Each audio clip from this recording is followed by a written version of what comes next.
예레미야 29장 1절에서 14절.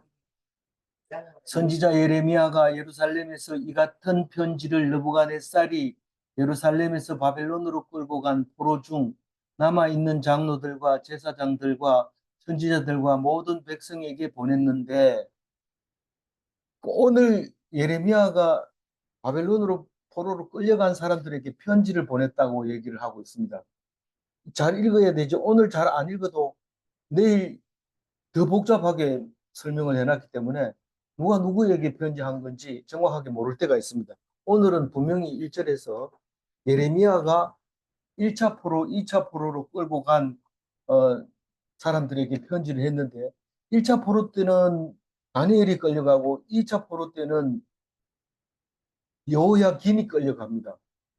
그래서 그 그 두 사람들이 다 끌려가 있을 때 편지를 보낸 이야기가 이 이야기입니다. 그러니까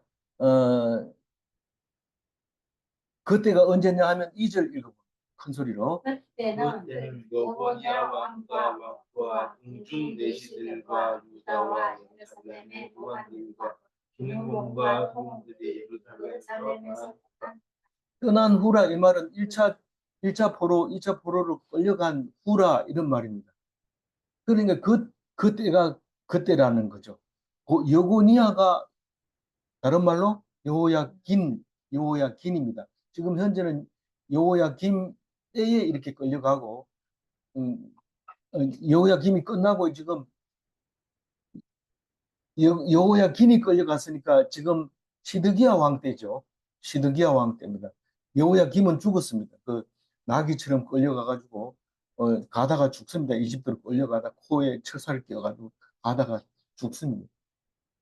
죽고 뒤에 아들이 왕 된 지 3개월 만에 느부갓네살 왕이 와서 오니까 어머니하고 같이 두 손 들고 나가서 항복하는 이야기가 이제 나왔고, 지금은 시드기야가 왕이 돼서 예레미야는 그때 편지를 써서 바벨론으로 편지를 보내는데, 그때 예고니아가 갈 때 왕후도 가고, 왕후가 누구예요? 예고니아 엄마죠. 공중 내시들은 항상 음, 따라갑니다. 심지어는 시집 갈 때도 따라가고, 또 그 항상 따라다닙니다. 옛날에 후궁은. 그래 따라다니고, 내시들이 가고, 또 유다와 예루살렘의 고관들, 그 이스라엘의 고관들이 따라가고, 또 그 중에서 실력 있는 도공이라든가 건축공이라든가 석공이라든가 이런 사람들이 따라가고, 또 토공들이 따라가고, 그래서 예루살렘에서 떠나서 바벨론으로 끌려가고 난 후에 이 편지를 썼다. 그렇게 얘기를 합니다. 3절 읽어볼까요? 유다의 왕 시드기야가 바벨론으로 보내어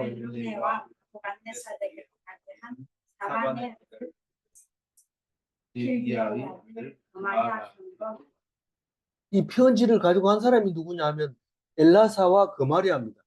이 사람은 항상 보호를 받게 되어 있는데, 왜 보호를 받는 사람이냐 하면 시드기야 왕이 바벨론 왕 느부갓네살에게 편지 보내는 사신입니다. 사신인데 사신편으로 편지를 보내는데, 편지 내용이 뭐래요?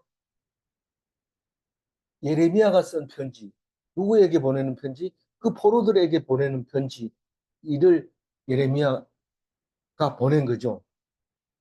그러니까 편지가 어떻게 전달이 됐다는 것을 지금 3절에 얘기하고 있습니다. 우리는 성경을 보면서 제일 먼저 이렇게 찾아보고 성경이 나보고 뭐라고 하느냐, 그걸 봅니다. 다시 말해서 성경이 착하게 살아라 이러면 오늘 착하게 살아야지, 오늘 부모 말 잘 들으라 이러면 부모 말 잘 들어야지, 이런 것만 따져보고 성경을 읽으려고 할 때는 이 성경이 나한테 도움이 안 됩니다. 오히려 짐이 되고 내게 어려움을 줍니다.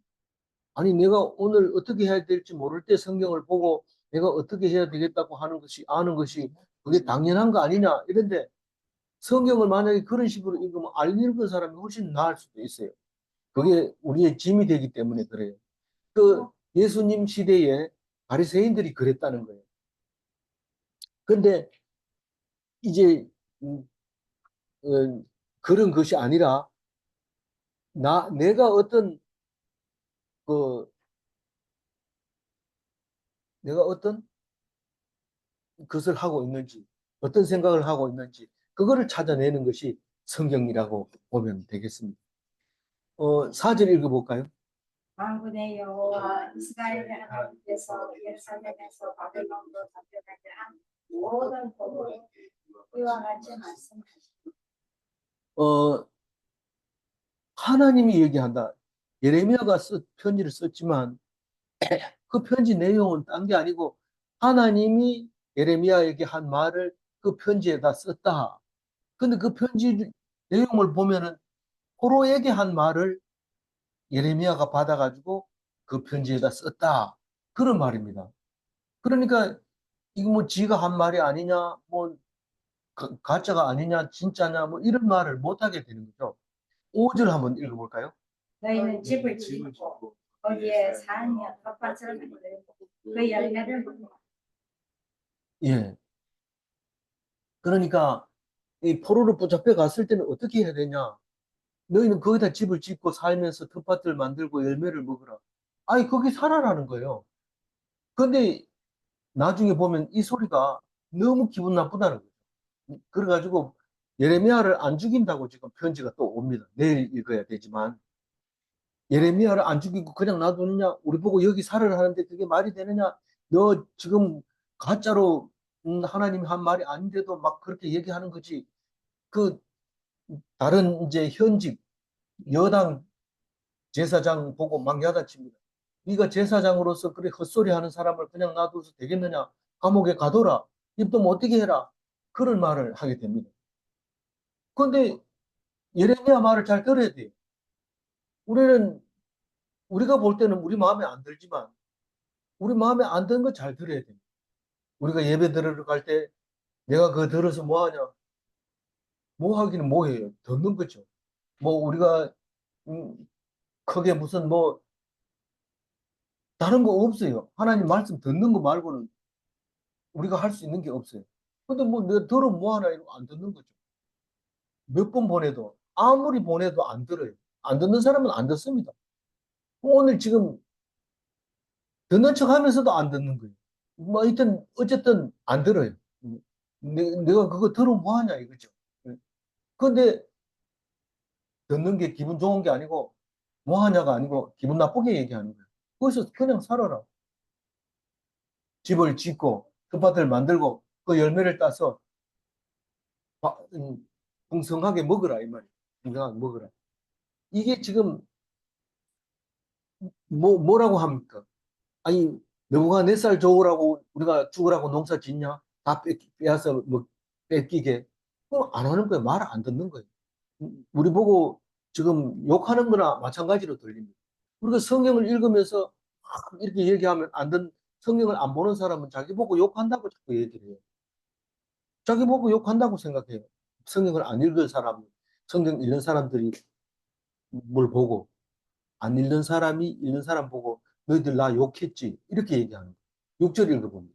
아내를 맞이하여 자녀를 낳으니 너희 아들이 아내를 맞이하면 너희 딸이 남편을 맞아 그들로 자녀를 낳게 하여 너희가 거기에서 번성하고 줄어들지 아니하게 하라. 이게 아이를 안 낳는 게 너무 잘 살아도 키우기 귀찮아가지고 안 낳는 경우도 있지만 포로로 끌려가면 내가 애 낳으면 그 애가 또 종이 될 텐데 내가 왜 그 애를 낳아가지고 또 고생시키냐. 내 혼자 고생하다 죽게. 이렇게 해서 또 안 낳는 겁니다. 그런데 그렇게 하지 말라는 거예요. 아내를 맞아서 자녀를 낳고 또 그 아들이 또 아내를 맞아서 자녀를 낳고 딸도 남편을 맞아서 자녀를 낳고 그들로 자녀를 낳아서 낳게 하여 너희가 거기에서 번성하고 줄어들지 않게 하라. 우리는 이 말씀 속에서 뭘 준비하고 있는 것 같아요? 이스라엘은 이미 바벨론에 붙들려 갔을 때 바벨론 할 준비를 하라는 거예요. 70명이 들어가서 60만 명이 나온 경험을 했나요? 안 했나요?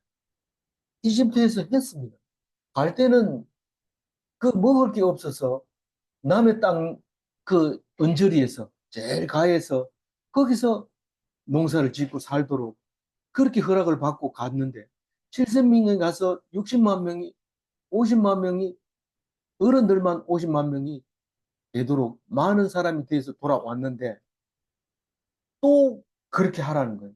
성경을 읽었으면 그거대로 해라는 거예요. 기가 차죠. 그 편지를 받아보는 즉시 기가 찹니다. 우리가 얼마나 오래 있다가 돌아갈지 그것만 날짜를 학수고대하고 있는 사람들에게 이런 말을 하니까 그럼 오지 말라는 뜻이냐 이 말입니다. 7절 읽어봅니다. 너희는 내가 사로잡혀 가게 한 그 성읍의 평안을 구하고 그를 위하여 여호와를 기도. 이는 그 성읍이 평안함으로 너희도 평안할 것입니다. 만약에 이 사람들이 자꾸 돌아오려고 하고 자꾸 돌아가려고 막 데모를 하고 이러면 너희들 괴롭고 그 바벨론 성읍들이 다 힘들고 어렵다. 그러니까 조용하게 하나님이 허락할 때까지 거기 엎드려 있으라. 그 얘기죠. 너희는 내가 사로잡혀 가게 한 그 성읍, 바벨론 성읍의 평안을 구하라. 바벨론 성읍의 평안을 구하고 그들을 위해서 여호와께 기도하라. 하나님, 이 사람들이 마음이 완악하지 않게 해주시고 이 사람들을 통해서 우리가 하나님 앞에 감사하게 해주세요. 그렇게 하면 그 성읍을 위해서 구하면 어떻게 된다고요? 그 성읍이 평안함으로 너희도 평안할 것이다. 내가 평안하면 남도 평안하지만 남이 평안하면 나도 평안합니다. 그건 똑같습니다. 어떻게든지 독을 쓰고 이러면 남도 힘들어요. 그리고 남이 그렇게 독을 쓰면 내가 편할 리가 없어요. 그래도 오직 내 생각만 하고 있어요. 모든 사람이 다 그래요. 우리 마누라만 그렇다. 그게 아니고 딴 사람도 그렇다는 거예요. 내 남편이 그렇다. 똑같은 거예요. 그래서 자기 실력이 모자라고 자기 능력이 모자라고 자기 가진 게 없고 자기가 못생기고 자기가 찌질하면 할수록 독한 말을 하고 자기가 남에게 아픈 말을 하고 그럼 딴 사람도 불편해요. 그래서 자녀를 많이 낳아라. 풍성하게 살아라. 부족함이 없이 살아라. 어떻게든지 넉넉해라. 그 말을 하고 있습니다. 우린 인심이 그 사람은 나빠서 인심이 나쁜 게 아니고 쌀떡에서 인심이 난다. 쌀이 풍성한 사람은 인심이 좋지만 쌀떡에 쌀이 딱 떨어지면 아무리 착한 사람이라도 하나님 앞에서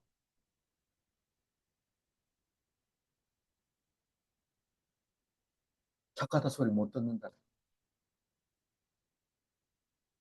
그러니까 어쨌든 하나님 앞에서 순종하고 잘 살아야 평안하게 살아야 됩니다.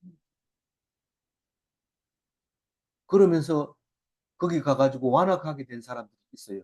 감옥에 가가지고 완악하게 된 사람들.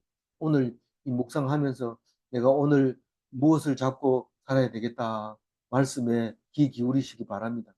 이 말씀 끝나고 나면 제대로 들었는지 얘기할 때 헛소리 하면 이건 딴소리 했다는, 안 들었다는 뜻이니까 정신 차리고 읽어봐야 돼.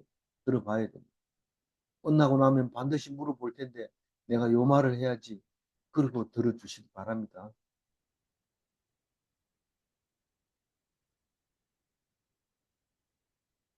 8절 같이 읽어볼까요?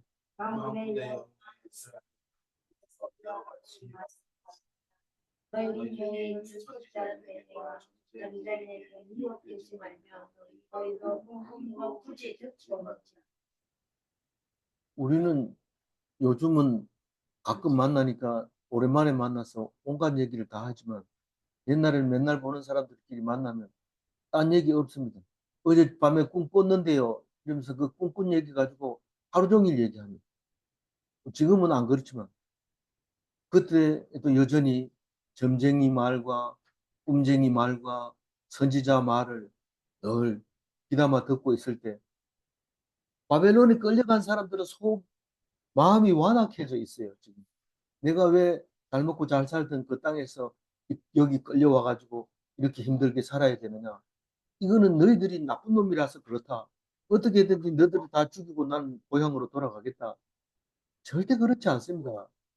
이 하나님은 힘이 있고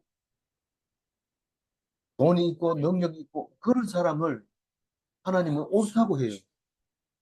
뭐라고 한다고요? 옳다고 그러는 거예요. 옳다고. 그 옳다고 바벨론 느부갓네살을 옳다고 그래요? 옳지 않다고 얘기해요? 내가 옳다고 여긴 사람에게 이 세계를 맡겼다고 얘기를 해요. 내가 뭐 착한 사람이 돼야지, 착한 사람이라야 옳은 거지. 착하지도 않는 그 사람 막 죽이고 이러는 느부갓네살이 뭐 옳다고. 하나님은 느부갓네살을 옳다고 얘기해요. 내가 아무리 착하게 살아도 힘이 없으면 그건 빼앗기는 거고, 짓밟히는 겁니다. 지금 그 얘기하고 있는데 우리는 누가 가르쳤는지 모르지만 착하게 살면 하나님이 도와주신다고 얘기해요. 그는 기독교 입장에서는 아니에요. 정말로 착하게 살려면 예수님처럼 십자가에 못 박아도 아무 말도 안 하고 저들의 죄를 용서하소서 이렇게 말할 수 있는 능력이 있다면 예수님처럼 그렇게 찌질하게 사세요. 그러나 나중에 알고 봤더니 예수님처럼 강하게 산 사람이 없었어요. 뭐가 그렇게 넉넉하고 많았어요? 하나님의 말씀이 마음속에 가득 찼기 때문에 그 누구도 그것을 꺾을 수가 없었기 때문에 그렇게 된 겁니다. 근데 우리는 말씀도 없고 돈도 없고 능력도 없으면서 살아남아 있는 거는 고집만 있고 자존심만 있고 뒤 안 죽으려고 뻣뻣대는 그것만 있어요. 그거 가지고는 안 된다는 거예요. 그거 가지고는 죽는다는 거예요. 지금 그 얘기하고 있는데 우리는 뭐 그 관심이 없어요. 그게 뭐 말이 그런 말이 있으면 나하고 뭔 관계가 있어. 관계 없는 것으로 보고 있는 거예요. 선지자들에게 점쟁이들에게 미혹되지 마라. 꿈도 고지 듣지 마라. 9절 읽어봅니다. 내가 그들을 보내게 그들이 내 이름으로 거짓으로 여호와의 말씀 그 사람 선지자들은 얘기할 때 하나님이 그렇게 말했다. 하나님이 얘기했다 그러면 입 다물고 조용히 들을 수밖에 없습니다. 아무도 본 사람이 없으니까. 그러니까 잘 들어보면 알아요. 그래도 들어보면 아는데 우리가 선지자가 하나님이 그랬다 이러면 다 그거 듣습니다. 조금만 더 신경 써도 되는데 기도해보면 알아요. 저 사람이 하나님이 그렇게 말했다 이러면 나도 기도해보고 그 사람 말이 맞는지 안 맞는지 기도해봐야 되는데 그 사람이 좋은 말을 하면 무조건 하나님이 그랬대 이러면서 따라가는 거예요. 그렇게 하지 말라는. 심지어는 지금도 교회 다니면서 야 이거 먹으면 좋대. 누가 뭐 그러던데 누가 그랬는데 자꾸 따져가지고 물어보면 그 사람이 그냥 한번 한 소리인데 이렇게 얘기하고 치웁니다. 책임 안 집니다. 그러나 그 기도하면 하나님이 보여주는데 기도를 안 하니까 그래요. 기도를 안 하니까 안 들리는 거예요. 기도해봐야 뭐 하나님 가르쳐 주나 가르쳐 줍니다. 근데 기도를 안 하니까 그런 말 못하는 거예요. 10절 읽어보면 여호와께서 이와 같이 말씀하십니다. 바벨론에서 70년이 지나면 내가 너희를 이끌고 나의 선한 마음이 너희에게 성취하여 너희를 이곳으로 데려오며 여러분 70년 있다 돌아온다고 얘기할 때 내가 그대로 여러분 70년 뒤에 내가 이 동네를 다 네 얘기 줄게 이렇게 얘기한다면 그걸 믿겠습니까? 70년 뒤에 좁은 뭐한 내 나이가 지금 150살이 넘어가지고 160살이 됐는데 그때까지 내가 있을 리도 없는데 그건 소용없다. 나는 뭐 그딴 소리는 듣기 싫고 나는 그냥 오늘 뭐 돈 주면 오늘 술 주면 오늘 떡 주면 그거 먹겠다. 다 그렇게 얘기하는데 예레미야는 하나님 말씀을 듣고 70년 뒤에 온다는 거예요. 무슨 근거로 그래요? 이거는 이전에 이집트 들어갈 때 가기 전부터 그런 얘기 했어요. 남의 나라에 살다가 출애굽을 해가지고 또 다른 나라에 70년 살다가 돌아오게 될 것이다. 그 얘기를 예언합니다. 근데 예레미야는 성경 말씀을 잘 읽고 기도할 때 그 말씀이 생각나는 거죠. 그리고 이야기한 거죠. 그런데도 그 말을 안 믿습니다. 근데 나중에 이게 70년 그 포로 생활을 하라고 했다고 해가지고 예레미야 안 죽이고 뭐 하냐. 그렇게 얘기하지만 다니엘은 뭐라고 합니까? 다니엘은 그게 70년이 무슨 뜻인지 생각이 났다고 얘기해요. 그래서 다른 선지서는 없지만 다니엘서는 있잖아요. 다니엘서 9장 2절 한번 읽어볼까요? 같이 읽어봅니다. 곧 그 통치 원년에 나 다니엘이 책을 통해 여호와께서 말씀으로 선지자 예레미야에게 알려주신 그 연수를 깨달았나니 곧 예루살렘의 황폐함이 70년 만에 그치리라 하신 것이니라. 이 아하수에로 왕이 통치를 딱 시작한 그 원년에 역사적으로 아하수에로 왕이죠. 근데 이제 나중에 이제 고레스라는 걸 알게 돼요. 근데 그 예레미야가 이 저기 다니엘이 예레미야가 준 편지를 딱 읽고 아 이게 그 말이구나. 이런 것을 깨닫게 됩니다. 그런데 지금 현재는 사람들이 지금 난리가 났어요. 지금 예레미야가 지금 우리 보고 저주했다는 거예요. 그렇게 얘기하는데 사실 돌아올 때는 누가 돌아와요?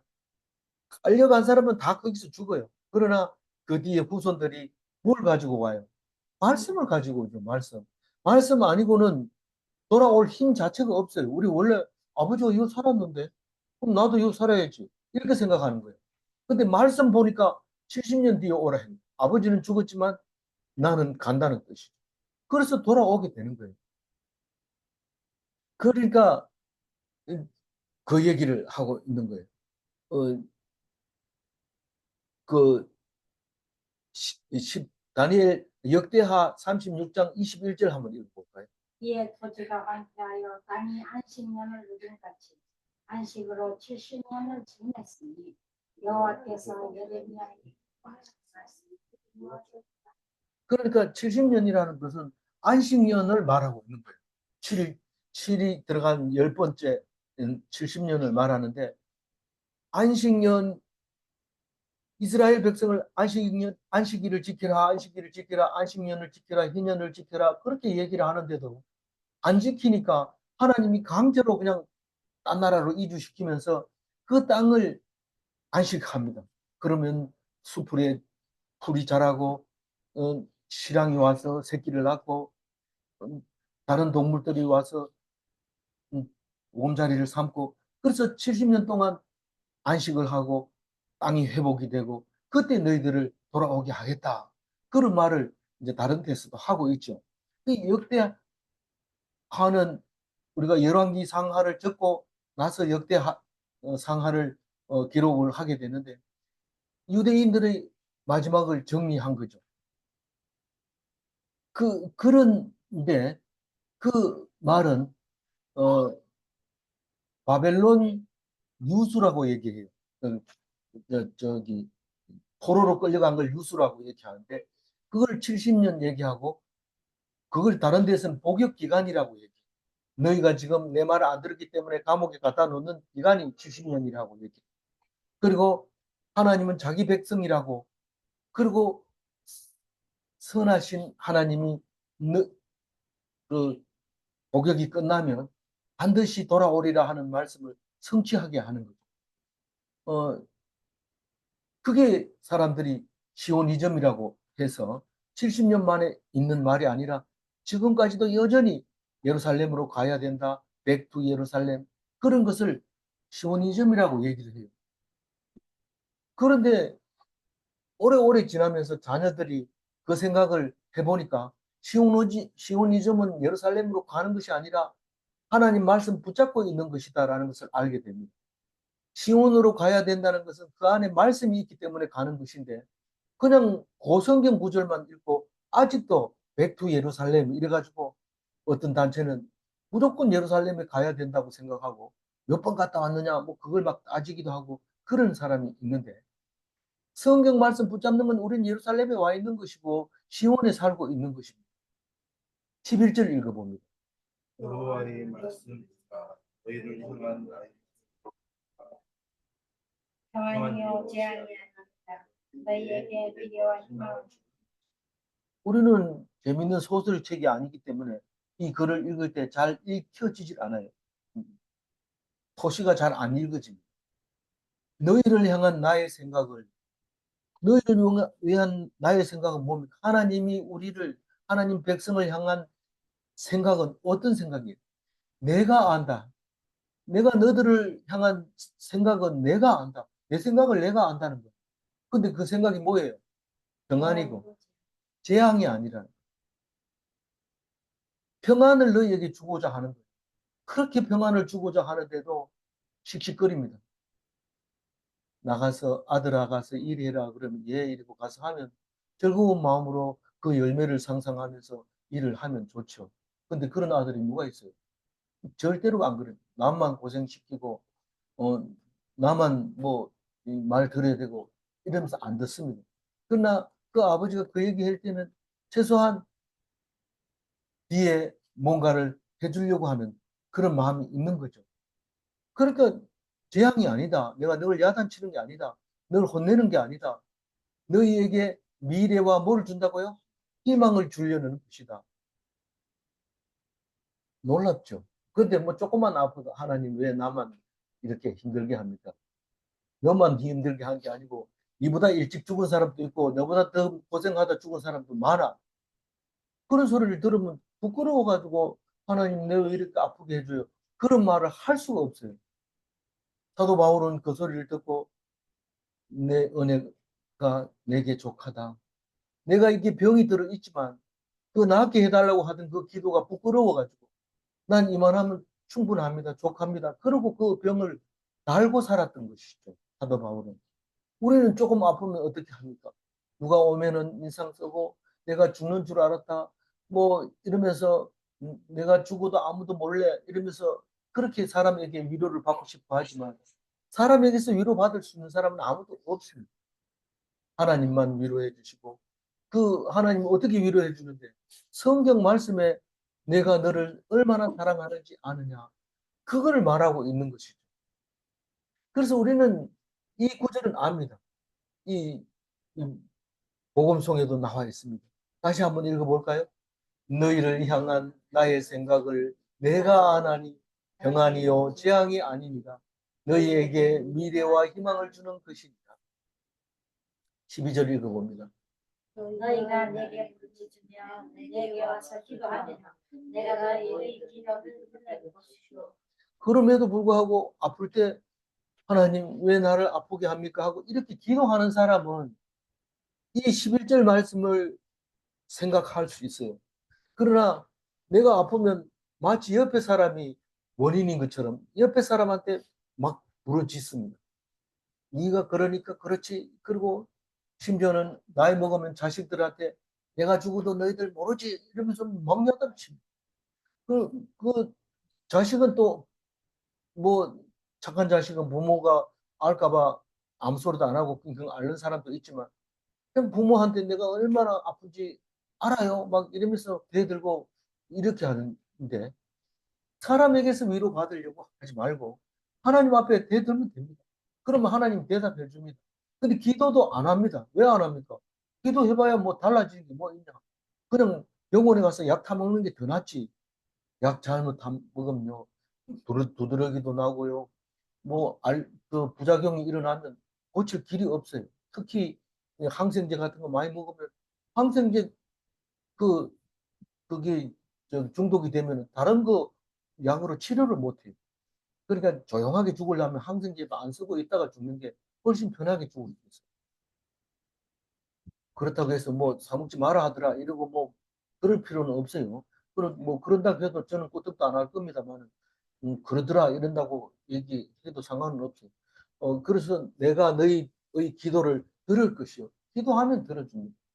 어떻게 들어주는지는 기도하는 사람만 알지만 분명히 기도하면 들어줍니다.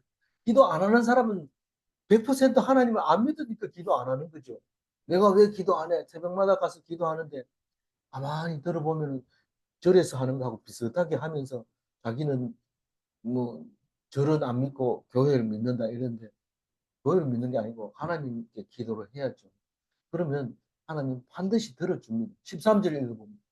너희가 온 마음으로 나를 찾을 것이요 나를 만나리라. 어떻게 만나요? 기도한다는 것은 성경을 읽고 기도하는 거고, 기도하면 응답한다는 것은 그 말씀이 어떤 건가를 이해하게 해주시고 그 말씀이 나를 힘나게 해주는 건데, 그 찾으면은 성경 말씀이 생각난다는 겁니다. 나를 만나리라 이 말은 그 말씀이 정말 하나님이 나를 사랑한다는 것을 깨닫게 된다는 뜻입니다.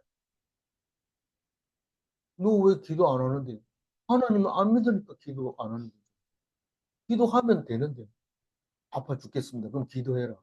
그러면 아프다 소리 못 합니다. 하나님께 기도했더니 네 은혜가 네게 족하다. 그 족하다는데 어떻게 내가 다른 얘기 할 수 있어? 누구에게 얘기합니까? 마지막 14절입니다. 큰 소리로 읽어봅니다. 그것은 여호와의 말씀이다. 나는 너희들을 만날 것이며 너희를 포로된 중에서 다시 돌아오게 하리니 내가 쫓아보내었던 나라들과 모든 곳에서 모아 사로잡혀 떠났던 곳으로 돌아오게 하리라. 이것은 여호와의 말씀입니다. 돌아오는데 언제 돌아와요?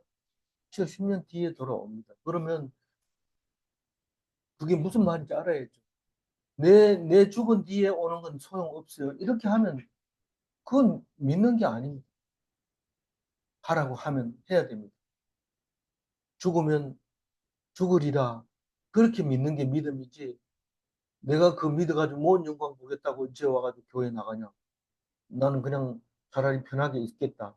그렇게 생각하지 마시고 하나님 말씀 붙잡아서 내가 왜 열심히 하고 내가 왜 열심히 뭘 만듭니까? 자손들이 그걸 고맙게 생각하고 아버지를 생각하게 하려고 재산을 노리고 그런데 그 재산 때문에 자녀들이 싸우고 오히려 더 욕하고 그런다면 땅을 발등을 찍고 싶을 거야. 내가 왜 그것 때문에 이렇게 했을까? 사람을 의지하지 말고 하나님을 의지해서 하나님 자녀에게 복을 주게 해달라고 하려면 70년 뒤에 반드시 돌아오려면 자식이 많이 있어야 돼요? 없어야 돼요? 많이 낳아야 돼요. 지금 무슬림이 우리나라에 들어온 거 우습게 생각하지 마세요. 그 사람들은 자녀가 생기면 생기는 대로 낳기 때문에 또 오다져 들어옵니다. 엄청 많아집니다. 이 나라 누구 나라 되겠어요? 말하지 마세요. 그 입에 올리지 마세요. 뻔한 겁니다. 성경에서 얘기하고 있는 건데 뭐 입을 얘기한다고 해서 달라지는 게 없습니다. 말하지 마. 자녀 안 낳는 게 얼마나 큰 죄라는 것을 깨닫게 해주시는 말씀입니다. 11절 말씀 읽고 마무리하겠습니다. 색깔 칠인 것만 읽어봅니다. 여호와의 말씀입니다. 너희를 향한 나의 생각을 내가 아나니 평안이요 재앙이 아닙니다. 너희에게 미래와 희망을 주십니다. 하나님의 생각은 우리를 향하고 있습니다. 우리는 하나님을 향하고 있습니까? 하나님은 재앙을 생각하지 않습니다. 뭘 생각해요? 평안과 미래와 희망을 생각하고 있습니다. 누구를 위해서? 우리를 위해서. 질문합니다. 하나님의 생각은 평안과 미래와 희망인가? 또 합니다. 하나님의 생각은 하나님이 아시는가? 우리는 모르지만 하나님은 알고 계십니다. 그래서 하나님 그 말씀을 귀 기울여 들어야 되는 것입니다. 말씀 귀 기울여 듣고 오늘도 시간 낭비하지 마세요. 말씀을 가지고 있으면 안 가지고 있으면 시간 낭비하는 겁니다. 뭐 열심히 하는 게 시간 낭비하는 게 아니라 하나님 말씀 가지고 있는 것이 시간 낭비하지 않는 겁니다. 오늘도 시간을 허비하지 않는 참된 그리스도인 되시기 바랍니다. 기도하겠습니다. 하나님 감사합니다. 오늘도 우리와 함께 계셔서 말씀이 저 멀리 있는 것도 아니고 우리와 함께 계셔서 이 말씀으로 말미암아 하나님 앞에 은혜 되게 해 주심을 감사합니다. 나 같은 죄인 살리시고 오늘을 주시고 오늘의 기쁨을 허락하여 주셔서 감사합니다. 오늘 하루 우리에게 주신 축복을 마음껏 누리며 기뻐하는 하루 되게 하여 주옵소서. 내일을 너무 걱정하지 말게 하여 주시고 내일은 하나님께서 영원한 나라를 지켜주시며 내가 비록 죽을지라도 그 자녀가 그것을 이루어가는 것을 볼 수 있는 저 천국이 있을 나를 생각하면서 살게 하여 주옵소서. 과거에 너무 잘 나갔던 것도 기억나지 말게 하여 주시고, 과거에 내가 큰 지은 죄까지도 기억나지 말게 하여 주시옵시고, 오직 오늘의 하나님 말씀을 떠나지 않는 그런 귀한 그리스도인이 되게 하여 주옵소서. 감사드리옵고 우리 주 예수 그리스도 이름으로 기도 올리옵나이다. 아멘.